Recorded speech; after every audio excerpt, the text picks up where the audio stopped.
하나님의 이름을 저희들이 상고하고 있는데요. 하나님의 이름에는 그 이름의 영예와 가치와 인격과 개성이 있습니다. 이름은 그 자신이다 이렇게 말할 수 있습니다. 그래서 하나님께서 여호와의 이름을 모독하면 즉 하나님을 모독하는 것이니 그를 죽일지라고 레위기 24장 16절에 말씀하시고 있습니다. 하나님의 이름은 에스겔서 36장 23절 말씀에 의하면 크십니다. 또한 에스겔서 36장 20절에 의하면 하나님의 이름은 거룩합니다. 시편 119편 9절 말씀에 의존하여 하나님의 이름은 지존하신 분이라는 뜻을 상고할 수 있으며 시편 20편 2절 말씀을 통해서 높은 산성이시며 잠언서 18장 10절 말씀을 통해서 그 이름은 견고한 망대임을 알 수 있습니다. 에스겔서 36장 23절 말씀에 보면 여러 나라 가운데에서 더럽혀진 이름 곧 너희가 그들 가운데에서 더럽힌 나의 큰 이름을 그죠? 하나님의 이름이 어떻다? 크다. 아까 말씀드렸습니다. 내가 거룩하게 할지라. 아까 에스겔서 36장 20절에도 거룩하다 이렇게 말씀하셨는데 여기도 거룩하다고 말씀하고 있습니다. 에스겔서 36장 20절 말씀에 보면 그들이 이른 바 그 여러 나라에서 내 거룩한 이름이 하나님의 성호는 거룩하다라는 것을 알 수 있습니다. 또한 하나님의 이름은 거룩하시며 또 지존하십니다. 시편 119편 9절 말씀에 의하면 여호와께서 그의 백성을 속량하시며 그의 언약을 영원히 세우셨으니 그의 이름이 거룩하고 지존하시도다 이렇게 말씀하시고 있습니다. 자, 그러면 여호와의 성호에 대해서 조금 더 깊이 상고해 보도록 하겠는데요. 하나님의 백성들은 하나님의 이름을 부르고 하나님의 이름을 전파하고 하나님의 이름을 창대하게 하며 하나님의 이름을 알려야 되고 하나님의 이름을 고백하고 하나님의 이름에 대해 두려워하고 하나님의 이름을 높이며 하나님의 이름을 기대하고 하나님의 이름을 찾고 하나님의 이름을 거룩하게 해야 될 것입니다.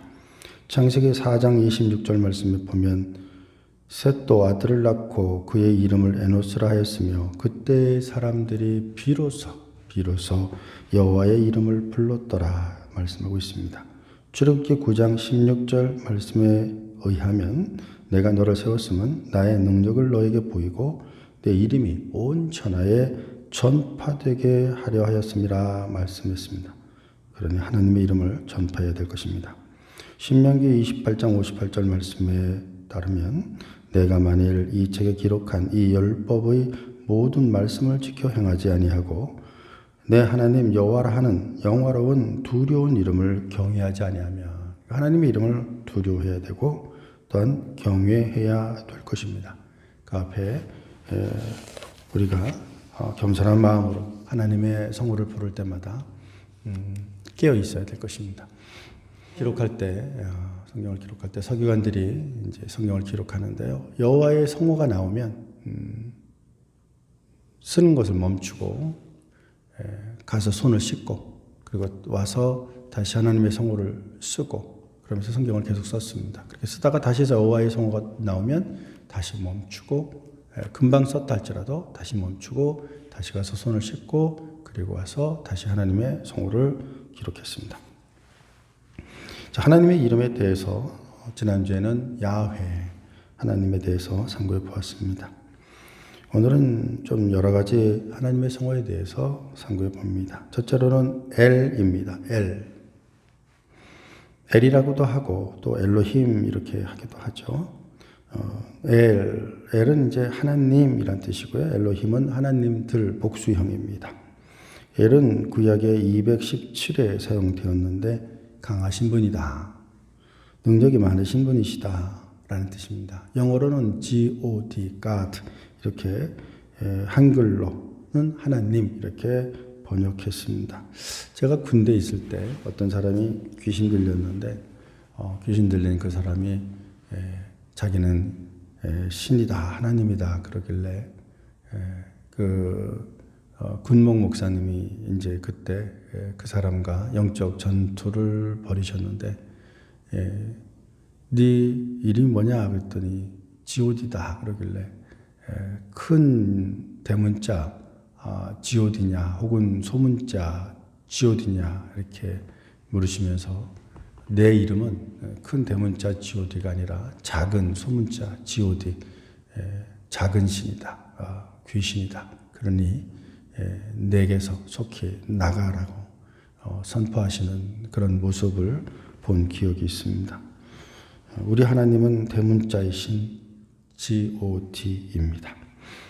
민수기 24장 16절 말씀에 보면 하나님의 말씀을 듣는 자가 말하며 할 때 이 하나님이 엘은 강하신 분, 능력이 많으신 분이라는 뜻입니다. 능력이 많으신 분이 혹은 강하신 분이 말씀을 듣는 자가 말하며 지극히 높으신 자의 지식을 아는 자, 전능자의 환상을 보는 자, 엎드려서 눈을 뜬 자가 말하기를. 여기서도 이제 지극히 높으신 할 때 이 지극히 높으신은 엘리온입니다. 엘리온. 그것도 하나님의 성호입니다. 엘리온. 엘이 말씀하시고 또 지극히 높으신 엘리온의 지식을 아는 자, 이렇게 하나님의 성호에 대해서 민수기 24장 16절에 여러 가지로 하나님의 성호에 대해서 이야기하는 것을 찾아볼 수 있는데요. 이런 것들을 통해서 우리가 알 수 있는 것은 성경에 하나님의 성호가 굉장히 다양한 뜻으로 쓰여져 있어서 한 뜻으로만 이해한다 그러면 그 문장의 참 맛이라 그럴까요? 참 의미 이런 것들을 놓치기 쉽습니다. 그러나 하나님의 이름을 또 그 뜻을 알면 알수록 더 우리는 성경에 대해서 깊은 의미를 가지고 성경을 읽을 수 있을 것이다 라고 생각을 합니다.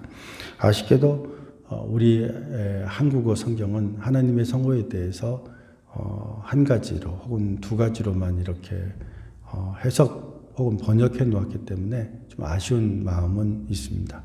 나중에 이제 성경이 번역본이 다시 나올 때는 옆에다 가로치기 해가지고 그 하나님의 성호에 대해서 엘이든지 혹은 엘리온이든지 혹은 그 밖에 많이 나오는 그 성호들을 이렇게 옆에 적어놔 준다 그러면 도움이 될 수 있지 않을까 싶은 생각도 들고, 또 하나는 그게 안 되면 옆에 별표 이런 것들을 치고 밑에다가 그 성호가 히브리어로는 어떤 건지 이렇게 써주고 그 뜻이 무엇인지 써준다면 성경을 읽는 성도들이 그 성경을 읽을 때마다 더 깊이 하나님의 성호에 대해서 이해할 수 있지 않을까 싶은 생각이 듭니다.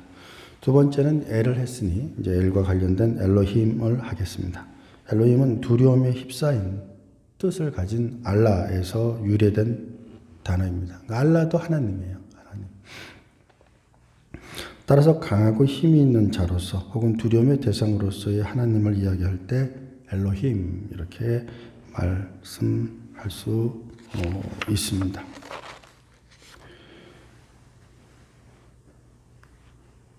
출애굽기 3장 4절 말씀에 보면 여호와께서 그가 보려고 돌이켜오는 것을 보신지라 하나님이 떨기나무 가운데서 할 때 이제 이 출애굽기에는 여호와 야훼에 대한 성호도 나오고 그죠?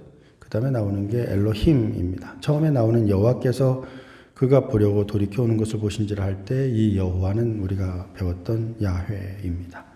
그 다음에 두 번째 나오는 하나님이 떨기나무 가운데서 할 때 이 하나님은 엘로힘입니다. 전능하신 하나님이죠. 창세기 1장 1절에 나오는 태초의 하나님이 할 때 이 하나님 엘로힘입니다. 창세기 3장 22절 말씀에도 여호와 하나님이 할 때 이 여호와 오늘 읽었죠. 여호와는 야훼고요. 하나님 할 때 이 하나님은 엘로힘입니다. 오늘 여호와 하나님이라는 성어가 굉장히 반복해서 3장에 많이 나와 있는 것을 알 수 있는데요. 이때 야훼 하나님 혹은 야훼 엘로힘 이렇게 읽을 수 있습니다. 이 엘로힘 이분은 경외받아야 하실 분들 이런 뜻을 가지고 있는데요. 복수형으로 사용한 것은 복수형의 뜻에 위험이 있고 또 뭔가 장중한 그런 뜻을 함의하고 있어서 복수형을 사용하기도 합니다. 엘로힘은 구약에 2570회 정도 사용했습니다. 오늘은 엘론입니다. 엘론이라는 것은 올라가다, 고양되다라는 뜻입니다. 이것은 알라에서라는 단어에서 유래했는데 하나님을 높고 존귀하신 분이라는 뜻으로 사용할 때 엘yon 이렇게 사용합니다. 창세기 14장 19절 20절 말씀에 보면 그가 아브라함에게 축복하여 이르되 천지의 주제이시여 지극히 높으신 할 때 이 지극히 높으신 이것이 엘론입니다. 엘론 지극히 높으신 하나님 할 때 이 하나님은 엘입니다. 그러니까 엘론 엘 이렇게 되겠죠.